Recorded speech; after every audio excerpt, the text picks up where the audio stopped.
सन 1968 में कुर्ला आश्रम में आने वाले भक्तों में एक और महत्वपूर्ण नाम शामिल हो गया था। ये नाम था 43 वर्षीय लीलावती माता का। सन 1962 से माता लीलावती असहनीय उदर पीड़ा से पीड़ित थीं। अपनी इस बीमारी का माता ने हर तरह का आदि भौतिक व आध्यात्मिक इलाज करवाया था, मगर इन्हें कोई लाभ नहीं हुआ था।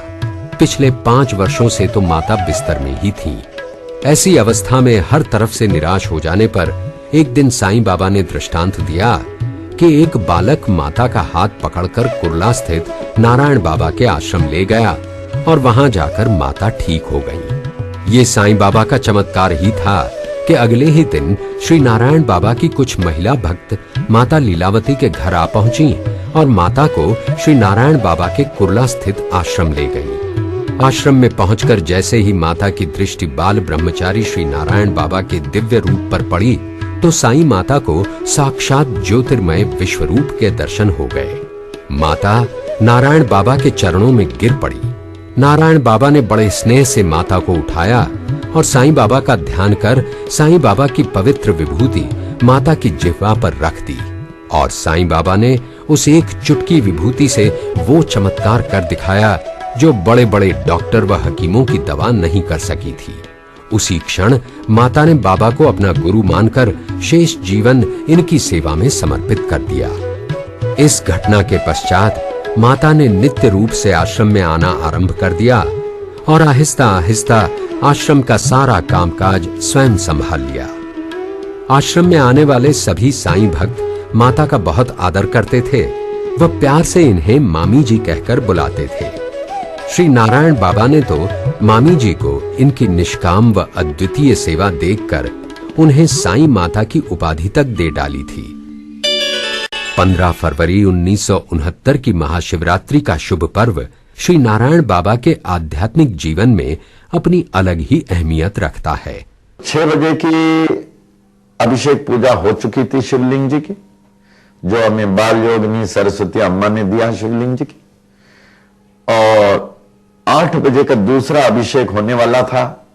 तो अजीब सी भावना आ गई, तो आंतरिक वो साई महिमा, साई के महिमा स्तुति निकल पड़ी अंदर से। तो बोलते गया, बाजू में एक टी.आर. भारवानी थे, वो लिखते चले गए। तो साई महिमा लिखने के बाद ऐसे लगा कि बाबा ने अपना साई महिमा के रूपी आशीर्वाद प्रदान किया।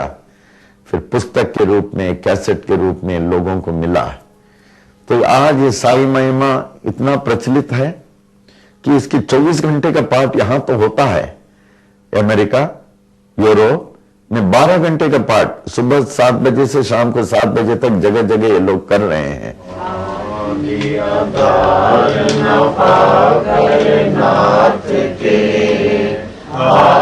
नाथ कहे पाता, नाथ नाथ जग कहे, जगन्नाथ कहे भूलो, अंत न तेरा जान के, अनंत नाथ कहे स्वर्ग लो।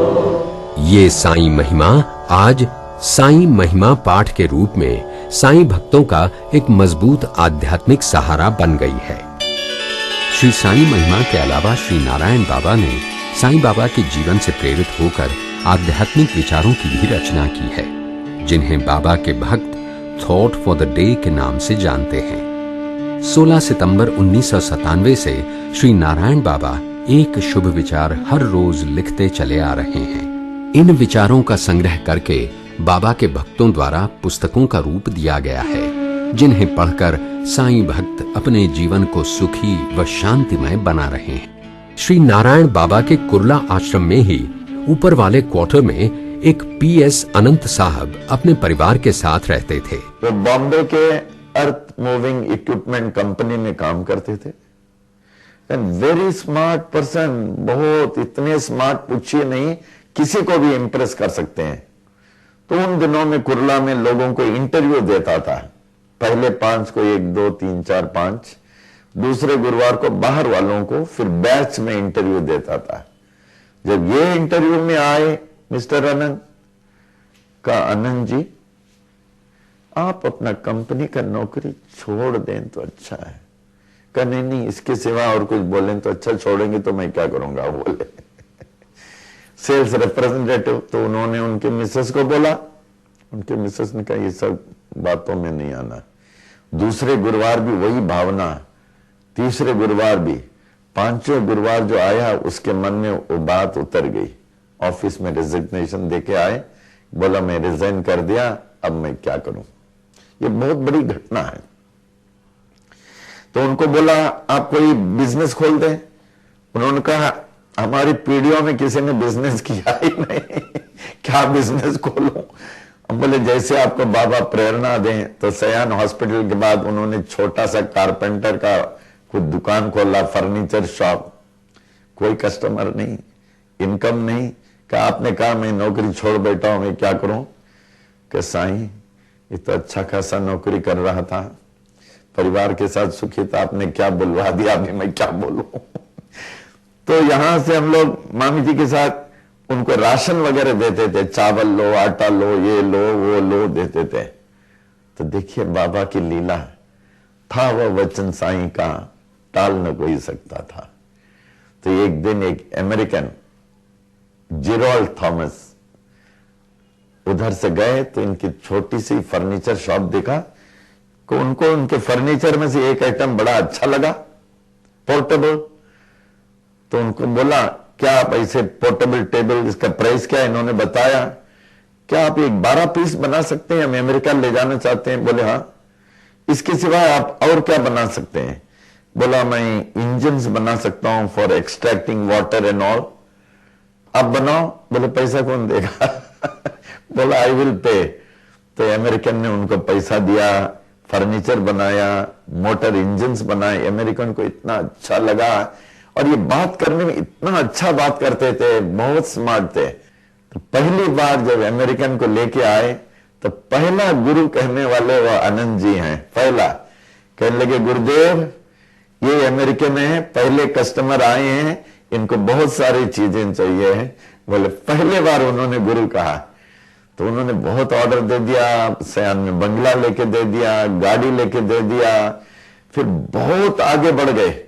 अब देखिए समय अपना खेल कैसे खेलता है। तो उन्होंने कहा गुरुदेव मैं हैदराबाद में Harris tours and travels company खोलना चाहता हूं। बोला आनंद जी हैदराबाद आपका क्षेत्र नहीं है, आपका क्षेत्र बंबई है। विनाश काले विपरीत बुद्धि। जब इंसान गिरने वाला रहता है तो उसके विचार में परिवर्तन आ जाता है। बड़े अच्छे थे। तो हैदराबाद में उन्होंने हैरिस टूर्स ट्रैवल्स बिना आज्ञा के खोल दिया और उनके मन में थी कि इसको ही उद्घाटन में बुलाएंगे।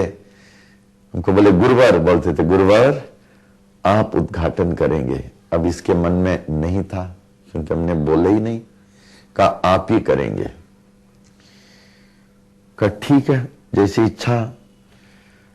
तो वो उन्होंने वहां खोल दिया। उद्घाटन के लिए इसको जाना था। तो ये जिंदगी में कभी फ्लाइट में गया नहीं था। तो मैं आया क्या फ्लाइट से आ जाएंगे, टिकट भेज दिया। तो इसने अपने नए नए जूता, नए नए सॉक्स, नए नए बैग और सब अप टू डेट चीज रख लिया।